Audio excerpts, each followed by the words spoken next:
Hi guys, welcome back to my channel. Ang tagal bago ako nakapag-vlog ulit kasi nagkasakit tayo eh. Halos kakagaling ko lang.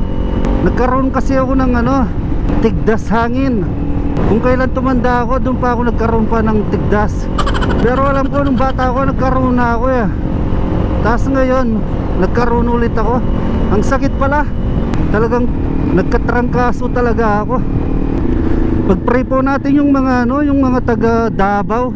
Lumindol kaninang umaga, 7.6 magnitude. Ang lakas nun. Halos araw-araw yung lindol ngayon dito sa Pilipinas.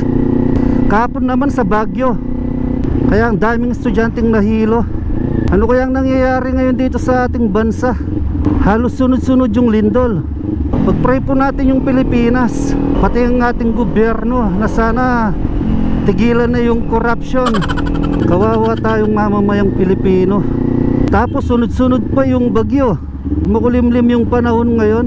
Sa tingin ko malakas yung ulan yan mamaya.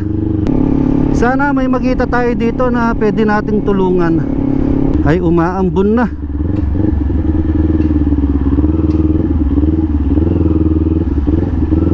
Nagkakapote na yung mga riders.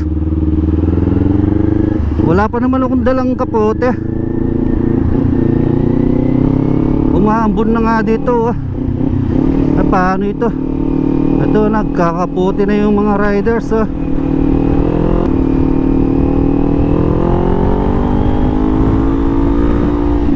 Ay, malakas na yung ulan.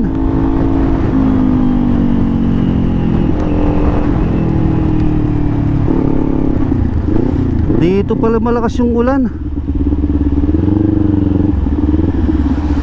Balik na tayo.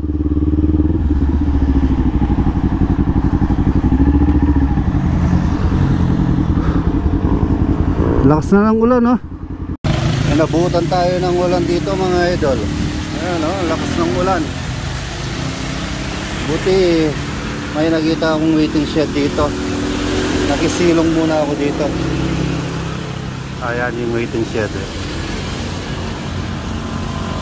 Hanggang anong oras kaya tayo dito? Sana tumila na yung ulan.